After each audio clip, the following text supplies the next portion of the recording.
Welcome to the Close the Chapter podcast.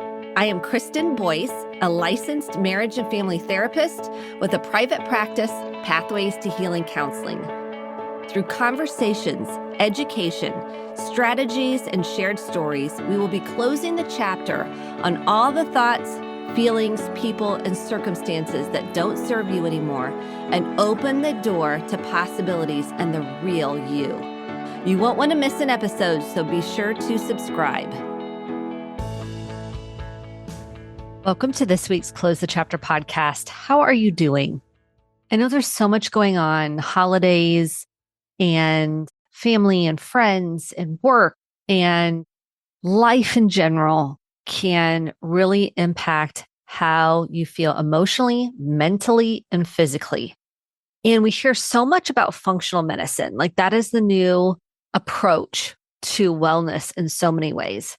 And so I thought it would be really important to talk about what is functional medicine exactly and how does inflammation, we hear this a lot about inflammation in the body, how does it impact anxiety, depression, your mood, how you feel, and what does it all mean exactly? How can we feel better through various ways, natural, more holistic ways, and be practical about it and realistic. So I thought it was important that we talk about all those things on the podcast and what are the myths about misconceptions about what causes mood disruptions and anxiety and depression symptoms. And then how can we make some changes potentially? So we talk about all those things. So if those pique your curiosity, if you're interested in learning more about those things and for you and your family, I really highly suggest you listen to this episode. I learned a ton and my guest is so down to earth and she uses a lot of terms.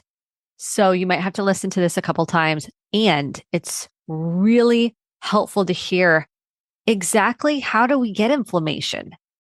Why does it impact us the way it does? And she explains it in very clear terms. So let me introduce you to my guest, Dr. Tracy McCarthy. Is a board certified psychiatrist. So she understands the brain. She understands the mood and anxiety and depression and PTSD, and Institute of Functional Medicine certified physician with over 2 decades of experience supporting thousands and transforming their health. She is the creator of Natural Mood Solution online program and the founder and medical director of Dr. Tracy McCarthy Functional Medicine, where she brings a wealth of expertise to her practice. She's a wellness thought leader, and she's dedicated to helping adults suffering from depression, anxiety, brain fog, fatigue, digestive issues, and hormonal imbalances by identifying and addressing the overlooked causes of these chronic health symptoms. Her approach focuses on underlying issues such as microbiome imbalances, nutrient deficiencies, toxin exposures, empowering her patients to regain their health and vitality. I just love learning and growing. It's so important you understand how your body works and then what you put in it and why does it matter? I didn't learn this growing up. Did you? Maybe you did. I came from a family system where my mom bought ho-hos and ding-dongs and Twinkies, and she did not talk about nutrition. Now, you might have come from a household where it was just all organic and maybe you weren't allowed to eat any of those foods. Either way, I really didn't learn how this impacts your brain barrier, your body, your gut health until later in life. And so the more we can understand, the more decisions you can make for yourself and for your family and help educate them. So if this is helpful, share it with family members. Start talking about it. Start noticing how you feel after you eat, drink, consume something, or maybe you've been exposed to mold, or you've been exposed to lead or anything like that in the environment. It's so important to connect to your body, get curious, and to see how you feel. Keep a log, keep a journal. So I hope this conversation is transformational, educational, and helpful. So here is my conversation with Dr. Tracy McCarthy. Welcome to the Close the Chapter podcast. I am so excited for today's episode. If you are into functional medicine, or you don't even know what it means, but you've heard a lot about it, and you want to know more about different ways to work through mood symptoms, anxiety symptoms, then this is the episode for you. And I'm so excited to introduce you to Dr. Tracy McCarthy. Dr. McCarthy, welcome to the Close the Chapter podcast. Thank you so much. It's such a pleasure to be here. So tell the audience how you got into functional medicine. What led you here in psychiatry? Yes, I'm happy to do that because I did not begin where I am now. So I'm a board certified psychiatrist and I have an Institute for Functional Medicine certified functional medicine practitioner. And I'm a medical doctor. And the way I got here was not starting with this approach at all. I went to medical school really because I was excited about understanding what causes illness, why do people get sick, and what can we do about it? Really wanted to combine that science with helping people. And I came to that from an engineering background, so very different. And the first few years of medical school, I really enjoyed that. I really got to learn so much about what's going on in the body, and it was satisfying. But as time continued and as I went forward in my training, it became more and more reduced to identifying sort of patterns of symptoms, which is important, but then labeling that with a diagnosis and then matching that to a pill. It got very reduced in many ways to that. And that became frustrating because I was still wanting to know why does somebody get, for example, schizophrenia as I was in my psychiatry residency. And so often running up against, well, we just don't know. End of conversation. Which pill are you going to give this patient? And it was not satisfying to me and not satisfying to many of my patients. What I found was that obviously people want to feel better and we want to use whatever tools make sense to do that. But then there's questions of how long am I going to have to take this for the rest of my life? Or it's working partly, but I have a lot of other symptoms that aren't being treated, or I'm having really bad side effects. I mean, you've seen that all, I'm sure. And it's frustrating for people and it's frustrating as a practitioner because you really want to help.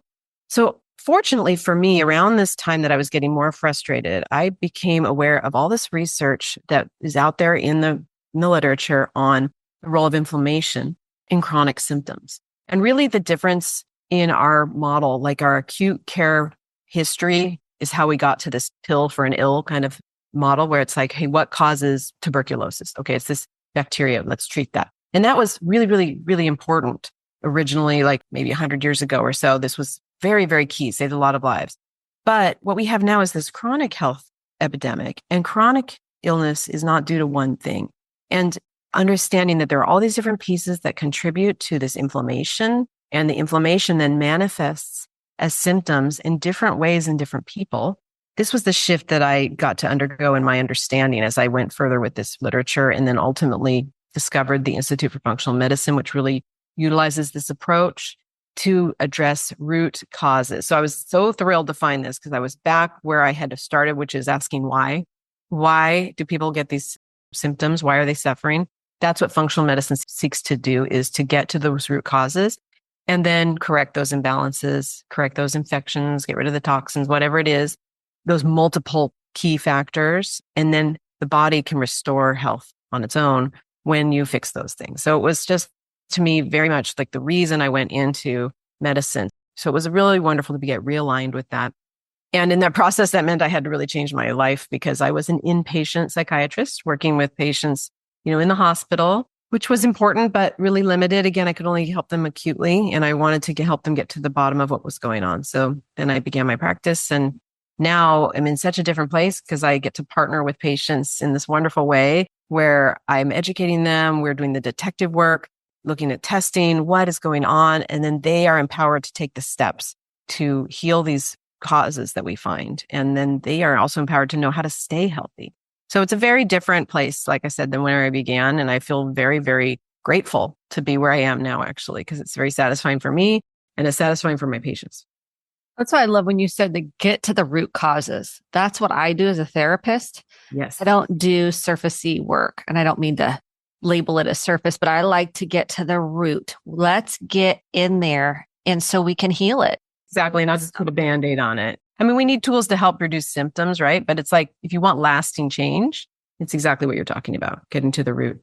So let's talk about inflammation, because that was a key word that you emphasized and stood out. And what causes, first of all, what is inflammation? And secondly, what causes inflammation?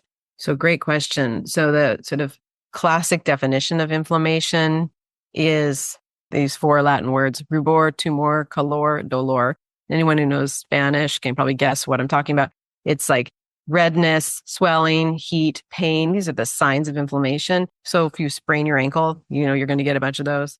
But there's also a lot of ways that inflammation can be silent. So inflammation is our body's response to an infection or an injury or something that's triggering an immune reaction. And so this is really, really important, right? Inflammation is not bad. It's a matter of when it's happening and how long it's happening. We need it when we have an injury or an infection. But what happens so often with our chronic symptoms is we have this simmering, ongoing inflammation that's not resolving. And if you think of it sort of like a battle, there's going to be a lot of collateral damage in that time from that inflammation. A lot of things get sacrificed in that fight against that trigger or those triggers. And it's not a time when our body then is working on repairing and like restoring organ reserve, for example, where we're just focused on dealing with this irritant or irritants. And it creates a lot of symptoms for people. Like I said, it can show up in a lot of different ways based on who we are and our past exposures and our genetics. But it's a common pathway that most things are happening in the body that are problems, that are symptoms. Okay. So if someone says, well, how do I know I have inflammation? If it's not actually seen with the naked eye, like it's not red, it's not swollen.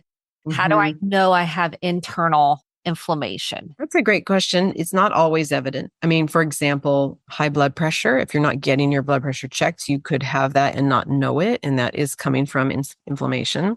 But generally, the answer is, do you have any kind of chronic symptoms? Because then you've got inflammation. If there's something wrong with your gut, with your energy, with your skin, these are all signs that something's off. That's helpful. So, okay, let's tie that into mental health. So Yes. someone has inflammation and they have mood swings, they've got anxiety, maybe they've got some depression. How does inflammation tie into those symptoms?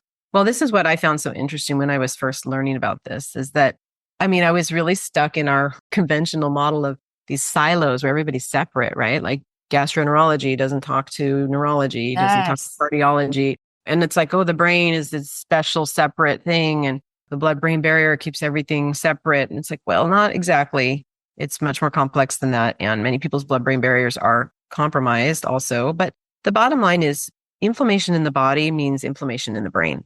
And depression is a great example of a condition that we know is very driven by inflammation. And we know this through numerous studies. Inflammatory markers go up in depression. We also even know that when people do respond to a medication like Prozac, like an SSRI, that inflammatory markers go down. So in those people that respond, they're having a lowering of inflammation. So it's really, really driving that symptom. And in fact, one of the things I think is so interesting about depression in particular with inflammation is that behavior is called like sickness behavior. When you get sick and you kind of retreat, you isolate, you don't feel social. That is something that happens with other illnesses. And it's that inflammatory response. And there's theories that that's sort of an evolutionary response to try to help not infect other people, for example. But we see that in certain illnesses and we see it in depression a lot. And so to me, that's just like a sign of that inflammation.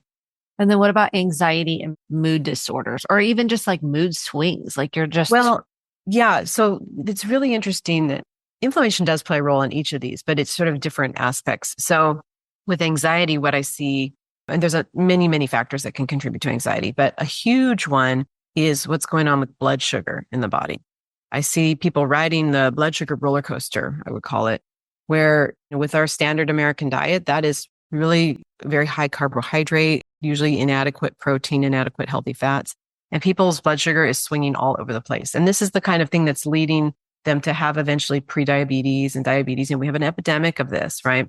Or maybe they have polycystic ovarian syndrome or fatty liver. These are all related to insulin resistance and this problem I'm talking about. And so for some folks, this ends up feeling like anxiety because their blood sugar will spike after they eat and then it will plummet. And when it goes down, you release adrenaline to rescue your blood sugar, and that triggers that anxiety. It can even be something that's waking people up at night. I find this all the time when we have patients wear a continuous glucose monitor at night. I said, look at the time when you wake up, 3 a.m. And in the morning, look back at your data and see, did your blood sugar drop right before then? Because I find that a lot and it's something we can totally fix. So that's a big thing for anxiety. And then you asked about mood disorders. And mood swings, and I think about, in particular, bipolar. There's some amazing research coming out in recent years about the role of insulin resistance, again, in the brain, but brain can't get the fuel it needs. We see this in a lot of disorders, actually. For example, in dementia, in Alzheimer's dementia. But the problem is with the mitochondria. They're little energy factories in our cells, and they can't get the fuel they need. And this is why there's some great studies now showing that if you change your diet to like a ketogenic diet, that therapeutic diet, which has for 100 years been known to work for seizures, will work for bipolar disorder for many, many people, which is so exciting. And I feel like almost nobody knows about this. And this is a therapeutic tool. So it should be done with a doctor's or, at least a professional who's experienced with ketogenic diet overseeing this. But to me, this is such a hopeful thing, getting at this root for people who are suffering so much from this devastating illness that's can really affect your life in so many ways. So I love it when we start to figure out the causes. That's what drives me. Yeah. And so, okay, let's jump into that. So for those that don't know, what's a ketogenic diet? Let's say they're like, I've heard that term. I have no idea what that means. Yeah, it means that you're producing a higher level of ketones or ketone bodies, which are an alternate fuel source in the body. It's something we tend to make like overnight when we're fasting. And our brain wants actually to consume a mix of glucose and ketones.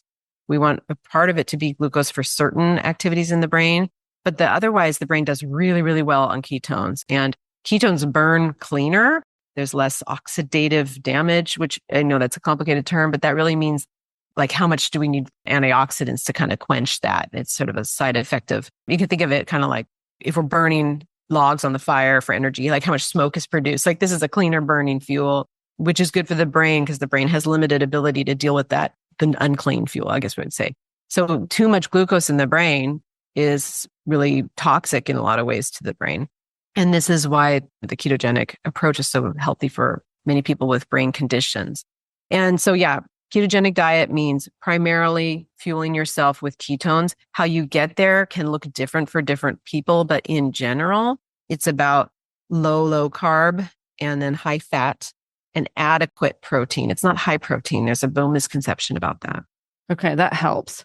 Because here we are going, okay, it's so complicated on how do people develop mood disorders, anxiety, depression. We have trauma that we've thrown in. If we've had any kind of sexual abuse, history of emotional, mental, physical abuse that affects the brain and the body. So we throw that in there, right? It all causes inflammation, by the way, the trauma. It's part of How does it cause inflammation? So can you explain that in layman's terms? So someone's like, how does that really cause inflammation? Well, we know from the childhood adverse events studies how this is changing the brain during development, and it's really causing hormonal shifts and immunological shifts that then are leading to these sort of chronic inflammation. So high cortisol, for example, the stress hormone, when that's running all the time, then it makes us insulin resistant. It affects our thyroid, affects other hormones, and it causes more inflammation. It may sound like a broken record here, but it's really all of the key changes are related to that inflammatory response because you're in crisis when you're dealing with this stress. Yeah, you're dysregulated up or down. Like you're not. Exactly. So that cortisol takes you out of kind of your window of tolerance, like your calm state. When you have that high cortisol, you're no longer in just homeostasis, like repair mode. You're in emergency mode, and which is fine in the short term, but is a problem when it's going on and on and on. Chronic. And you have like a hypervigilant state that you're living in, just constantly scanning and not feeling safe. That's your body is protecting. It's like it's just on overdrive. That's exactly right. And when it's in that state, that's that fight or flight response, as you know, you're not in what we call the rest and digest response. So you're not repairing, you're not sort of working on the resilience of organs, you're not having optimal digestion. I mean, your body pays a price for that. Now, the good news is you can repair so much. I'm not, I don't want to sound hopeless, like these things happen and then you're stuck. That's not the case at all. There's so much that can be changed in the body. So how does someone begin to understand what's going on in their body? How do we begin to understand like, oh, I've got inflammation and what's happening in your nervous system in your body? Well, I think it's a process of beginning to tune in. And I think that I'm sure as a therapist, you're very well aware of this. I think in our society, we really learn to ignore all sorts of things from our body. And just as a way of coping or get dismissed about these symptoms. So we just start to pretend they're not there. We have to just function. So it starts to be about noticing, right? Like, how do I feel after I eat these foods? How do I feel after a night when I sleep enough versus if I don't? And this awareness is like a slow process that you can improve and improve. But that's a really key piece, because when I'm working with patients, for example, on this detective work, we need to know, how are you feeling when we make these interventions or make these changes? And so you have to cultivate that awareness. But the other thing I would say is you can begin to experiment with some very simple things that we know lower inflammation, and then notice how you feel. So we've been talking about some kind of complicated cases like ketogenic diet for bipolar, but I really want to stress that there's the bulk of what can be done to help you feel better is not complicated and would help. I would say like 80% of the people would get rid of like 80% of their symptoms if they would do a lot of fundamental things and not necessarily need to work with a practitioner, do complicated treatments. What are those? So you go, okay, here's the basics of what I would recommend for someone to start with. Yeah, so I think it really begins with some foundational pieces. One is an anti-inflammatory, nutrient-dense diet. That doesn't have to look the exact same for everybody, but there are some commonalities. So it's not going to be a surprise to anyone to hear that processed food and sugar is bad for you, but it's very inflammatory, and it really, really causes toxicity in our brain, in our body. So that's a shift. If you start to cut out processed foods and you focus on putting in foods that are full of nutrition. So that's like pastured raised meats that are, well raised they'll have very healthy fats in them. And obviously a variety of vegetables, like eating the rainbow of color, that's important. And then really, really, really important for mental health is the healthy fats. That's so key. A lot of patients do not have enough fat intake. Also, a lot of patients don't have enough protein intake. Both of those things I see a lot, just kind of carb heavy. And that is a way to feel bad quickly. So making those steps and, one thing at a time, I always urge baby steps. We're going to talk about a lot of things here. And I just want to encourage people, don't get overwhelmed, because one step at a time really adds up. And it can be not hard if you just do it one step at a time, and then you'll be amazed at the results. So anti-inflammatory diet, that would be the place that I would start. Then I would do some key supplementation. So there's some things that we know that are really missing from the soil that are hard to get in the diet, unfortunately. So there's a few things I would make sure you're getting enough of. So let's talk about that. First one would be magnesium. That's a hard one to get enough of dietarily, and most people are low. And that's a wonderful one for mental health, because magnesium is involved in over 300 reactions in the body. It's a key for all sorts of biochemistry and is very relaxing. It helps your sleep quality, and it does help with neurotransmitter production and, your mood. So magnesium can make a big difference for a lot of people. It is important to get the right form, because some magnesiums are very laxative and other ones are not. So you need to know what you want. If you don't have any trouble with constipation and you want one that helps with anxiety, the quick answer is magnesium glycinate, glycinate. So that's a great form to take. If you are a little more stopped up, magnesium citrate is a really great option that you'll still absorb the magnesium from. So those would be the two I'd choose between to make it sort of simple for your listeners. And then omega-3 fats. That's another huge one that most people don't get enough of. That is really primarily obtained from certain fish and shellfish, and most people aren't eating enough of those. And so those omega-3 fats are the brakes on our inflammation. We have things that turn on the inflammation and things that turn off the inflammation. And the fats that are in like soybean oil and canola oil and all the processed foods made with those oils, which is like most of what's on all the shelves in the middle of the grocery store, that is very pro-inflammatory. That's like putting your foot on the gas pedal of the inflammation. And the omega-3s are the brakes. So most folks are driving around with their foot on the gas and they don't have brakes at all. It's very scary. So you need to lower the omega-3s. That's why cutting out the processed foods, it's not just the sugar, it's those bad fats too that help so much getting it out of the body, adding those omega-3s. So those are two really key supplementation steps that will help most people. Do you take magnesium at night or during the day, or what's the recommendation?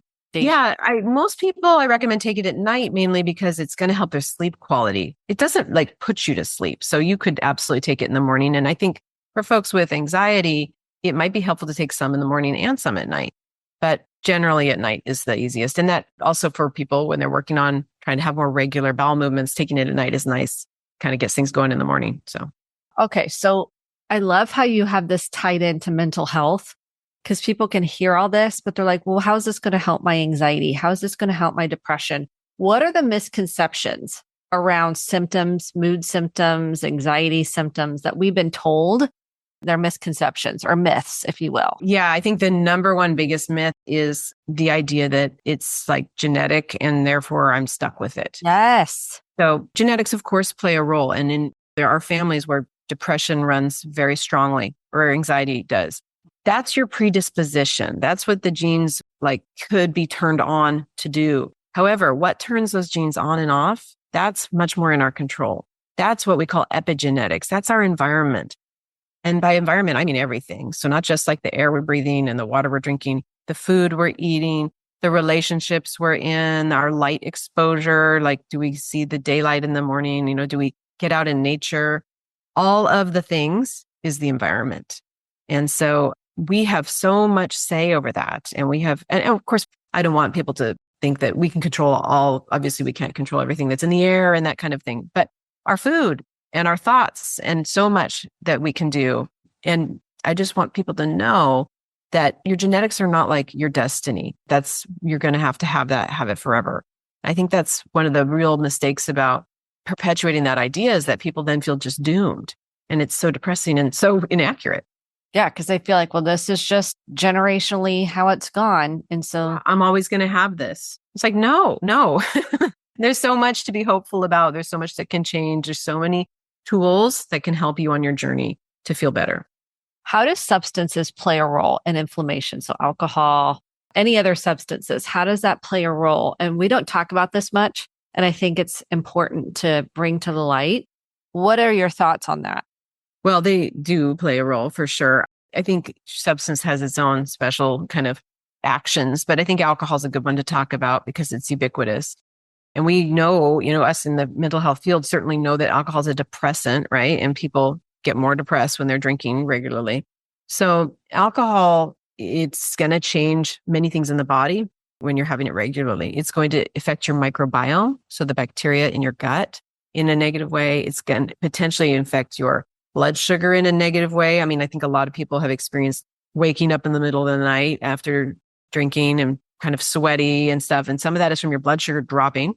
So it has impacts there. Also, the more people are drinking, the more they're not getting nutrition because they're replacing, what they would be normally eating with that alcohol.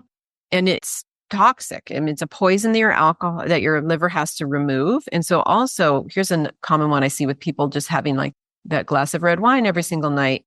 It's like if they're, for example, a woman my age, sort of perimenopausal woman, like having this that they think, oh, well, it's full of antioxidants and it's supposed to be good for me. The problem is your liver has to work on that. And now it can't work as much on your hormones or the other toxins in your body. So other things have to get put aside. So you can't do as much maintenance and detox that you normally would because you're busy dealing with this alcohol. So That is so important that you just said that.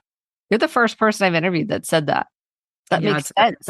It's an unfortunate truth because people want to have their, I know. They're like, well, what's the big deal? It's just one glass of wine. I'm like, you just explained it. What's happening in the body? The body and has to work over here. When people make that change and they change that habit and they find something else that's a nice ritual and relaxing, because that's important to have something. When they make that change, they realize, oh, I'm sleeping a lot better. And if they're monitoring their blood sugar, they absolutely see the effect in their blood sugar. So it's a pretty rapid change that you can feel when you make that shift. But yeah, your liver's working on it. And so it's not working on something else. And long term, what is the impact of that? If it's working so much on that, trying to detox this and not other things, what's the long-term effect? In the not even long term, there's many, many women out there with PMS, for example, right? Like symptoms before their period, irritability, tender breasts, bloating. Well, this is mood swings. Yes, exactly. Yes, those mood swings. I think irritability is a big one, but depression too. And they will experience, this is due to an imbalance of estrogen and progesterone. So you're having too much estrogen compared to the progesterone. Often it's the high estrogen. It could just be low progesterone, but that elevated estrogen, we call estrogen dominance. That is a big culprit here for this. And guess what gets metabolized in the liver? It's that estrogen. So if the estrogen is not getting dealt with, you're going to have all of this extra recycled estrogen that should be getting out of the body. For example, the microbiome, the bacteria can produce an enzyme. It's called beta-glucuronidase, and it will undo the liver's effort to package and excrete that estrogen and cause you. So when that goes through the gut, it gets cleaved from this glucuronide molecule and you reabsorb the estrogen. So you're just having this estrogen that can't get out of the body. So again, the effects of the liver, the microbiome, all these things are impacting your health and your hormonal health. And so that's not even in the long term. Like you can just be suffering from more estrogen dominance because of this and then having so many symptoms. And then long term, of course, if you're not getting rid of toxins, we know that in Alzheimer's, there's some people, cases of Alzheimer's have like heavy metals. I mentioned the glucose toxicity is a factor.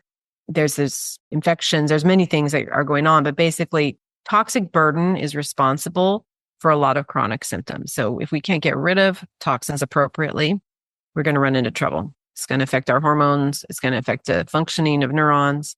It affect our overall level of inflammation. How do we get rid of those toxins? Like, what's the natural way for us to get rid of the toxins? Yeah. So toxic burden, and I'm using that real generally because that can be heavy metals. It can be things like Roundup, that's in our foods. The technical name for that is glyphosate. It could be other pesticides or mold toxins. Yes, mold is a huge one that I see, unfortunately, all the time. So I know you're aware of it. That's great because most people. My clinicians have struggled. I have a team of 15 clinicians, and I've had several have mold. Yes. Toxicity. Yes. It is huge. It is, unfortunately, at least in my patient population, very common. And I think most people doing the work I do see a lot of mold because these people are very stuck and aren't getting anywhere with the conventional medical system. So yeah, that's a huge one. So there's two big parts in general to think about with toxicity. One is exposure and one is detoxification and elimination from the body. Critically is important is avoiding the exposure. Mold is one where it's like you can't be living in a moldy building and get well in general. I mean, it's very hard. And you want to get out of that environment. This is why we don't let babies consume toys covered with lead paint, right? We know that exposure is really neurotoxic. So we want to reduce our toxic exposure. Simple everyday things for that are like using clean beauty products, right? Women put so many chemicals on their body and it really makes a difference what you choose. And luckily now this is a whole movement. So there's lots and lots of choices of good, clean products, but also foods. If we're eating organic, that's much different pesticide load than non-organic. This adds up in the body. Having clean drinking water, that's even just a carbon filter, like a Brita filter or something, is going to make a difference to reduce some of the things in the water. And so reducing the burden where we can. And this is key, like not freaking out and getting stressed out, because I think it's really easy to start doing that with toxins. I know I felt that way before, and it's like, that's not helping because now we're stressed out. Now we're raising our cortisol, which is not exactly. It's like one step at a time, just like work your way through cleaning up the products at home every week or two. Pick a new one that you're going to like try to upgrade, try to make where you can the choices to eat organic. You don't have to be perfect, but changing it, what you're eating at home is going to make a big difference. But getting these toxic burden, the influx of toxins down is what I'm trying to say. Get that down. That's the first part. The second part is improving your body's ability to actually eliminate them. So we mentioned the liver and what it's doing. So not giving it extra things to work on, like alcohol, is a good move. Making sure it has all the B vitamins it needs to do a lot of this work. So that's eating a nutrient-dense diet. And it can also be supported by taking like a B complex or a multivitamin with a good amount of B vitamins in it. That helps. So the liver is part of that. And then the kidney is part of that. Hydration, very important. We get rid of things. Basically, we pee them out or we poop them out or we sweat them out. That's it. So we have to be hydrated. You poop or sweat. Yeah. And it's really pee and poop are the main ones, I will say, but sweat can be very helpful. You can sweat out certain mold toxins and certain metals. And so that's where like sauna or sauna can be great. But focusing on the basics here, it's the drinking the clean water, hydration, and then having everyday easy bowel movements. If you're not having that, you want to work on that, because I explain to folks, that's like, picture that you are in your home and every day you like bag up the kitchen trash and then you just set the bag on the floor of the kitchen instead of taking it outside. That's kind of what's happening when we're not having bowel movements every day. That's just building up. We are not getting rid of these toxins. We end up reabsorbing things like I've mentioned. We've got to fix that. That's critical. So people will come to me and say, I'm regular. I go every 3 days. I'm like, no, no. That's stopped up. You're stopped up. Yeah, it's like you're used to that because you've always had it, but it's not good. And we can fix it. And we can do so much to make that better. And that, people laugh at me about this, but I get very excited when somebody who's been living like that is when they're going every day. I'm like, that's the gift that keeps on giving, because guess what? Now you're detoxing all the time. And now you're going to work on that backlog of toxins, and it's just going to get healthier and healthier and healthier. So, and that affects your mental health. This is what you're saying. Yes. Connected.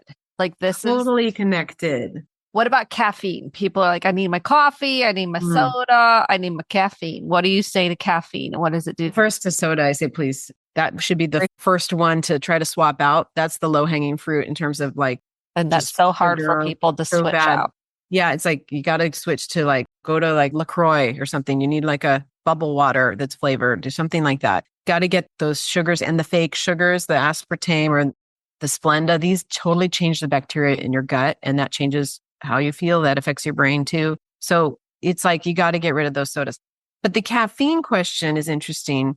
At least half the population is a slow metabolizer of caffeine. I'm definitely one of those people. If I have coffee, even in the morning, I won't sleep well. I'll sleep, but it's shallow, strange sleep.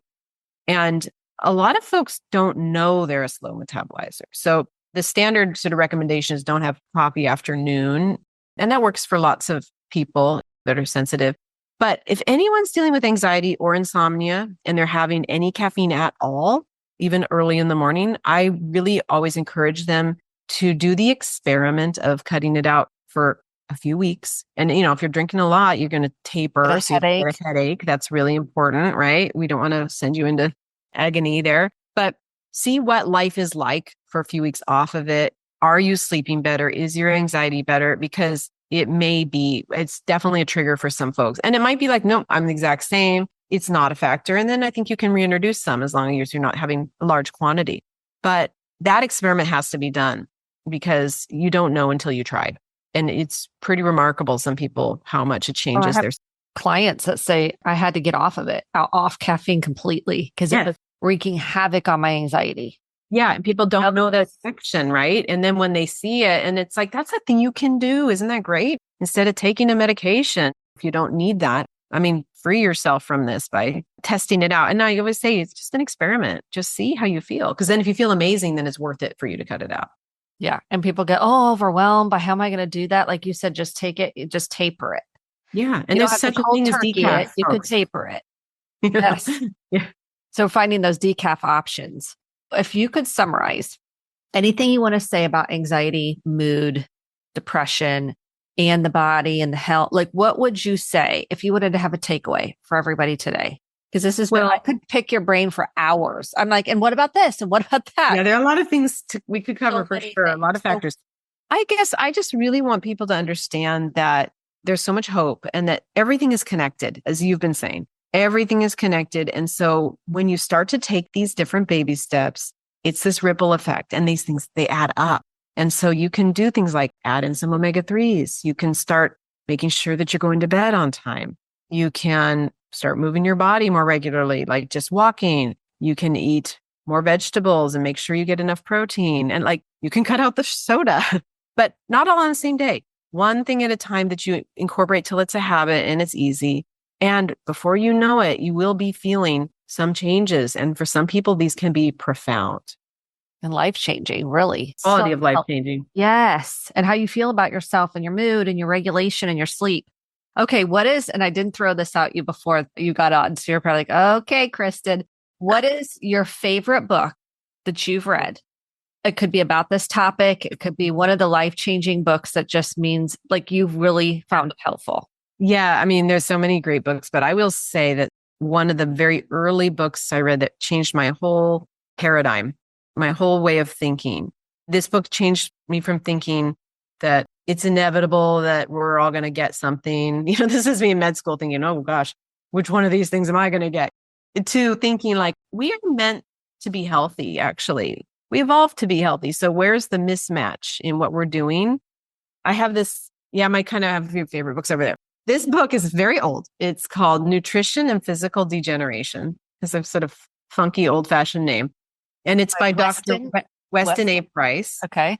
I love what this man did and his wife. He was a dentist and he did lots of research. I think he did most of this in the 30s. He and his wife traveled the world. And there's all these cool pictures in this book where they went to all these places that had either not yet been introduced to any Western foods or had only just recently. And this was like way high in the Swiss Alps in this little village with these traditions around the young fertile couple gets the first butter from the first green grass. These things you're like, why do they have these traditions? And it's all becomes clear in this. Or they went to islands in the Pacific. They were in Alaska. They were in Peru, like everywhere. Or the Maasai tribe in Africa. What he was looking for was what is the rate of cavities in these people eating their traditional foods and how does it change when the Western foods are introduced? And he also looked at their rate of malocclusion, which is like today would mean like, do you need braces or not? And these factors were completely night and day different based on what they were eating. And you see these pictures of these people with these like well-formed facial arches and no crowding of teeth, and they're not having cavities and stuff when they're eating their traditional foods. And these traditional diets are wildly different. What they're eating in the Swiss Alps is different than what they're eating in the Pacific Islands. But they had all, over time, over the generations, figured out what are the things that are key that we include in our diet to get the key pieces. And then he goes back to his lab and he does all this research to try to figure out what is the key component. But this book, I just loved it. It's like a really interesting study of just different people. I found it very readable and the pictures are fun. And it's just really, it changed my worldview. I could see because you're so excited. I'll link that in the show notes. It's called Nutrition and Physical Degeneration. Yeah. Again, like kind of grim sounding old fashioned name, but he's saying like, hey, when you're not eating the right things, there are problems. And this was groundbreaking work. And this was the kind of thing that actually made me mad that I did not learn in medical school. Yes. Because, and that was part of my, when I went through that change of really understanding inflammation. And like for a while, I was actually very upset because I really naively thought I was going to learn everything I needed to know in medical school to help people. I mean, why did I ever think that anyways about, nothing is everything you need to know, but it was very disillusioning. And, we got very little nutrition training and it didn't cover kind of anything that you really see in reality. It was like extremes of vitamin deficiencies and stuff. So I had a real change of heart about what we are meant to be and that what's possible. But that's really driven everything I've done since. And I'm grateful because now I do see people get better when we address these issues. Yes. So let's say someone wants to work with you because this has been such a great conversation. I've loved every minute. How can they find you? Yeah, there's several ways to find me and work with me. I'm on Instagram at Dr. Tracy McCarthy. My practice is in Northern California. I can see people in California, and that website is drtracymccarthy.com. But what I encourage your listeners to do is to download the little free guide I have, which is called the Top 10 Overlooked Causes of Anxiety, Depression, and Brain Fog, because this hits on some of what we talked about and really simple steps to take and things to start thinking about that might be contributing to how you're feeling. And that can be found at drtracymccarthy.com/top10, TOP, and then the number 10. And Perfect. That's just a short little freebie to consume that I think would be really a good place to start. We'll link that in the show notes too. And then I send a newsletter out. We'll put that in the newsletter too. So thank you so much. People. Yes, me too. Thank you so much, Dr. McCarthy. I'm so grateful for the work you're doing in the world and spending your time with us. Thank you so much for having me. It was a real pleasure. I really enjoyed it. Thank you. Thank you so, so much. Thank you so much for listening to the Close the Chapter podcast. My hope is that you took home some actionable steps along with motivation, inspiration, and hope for making sustainable change in your life. If you enjoyed this episode, click the subscribe button to be sure to get the updated episodes every week and share with a friend or a family member. For more information about how to get connected, visit Kristen, KristenD boice.com.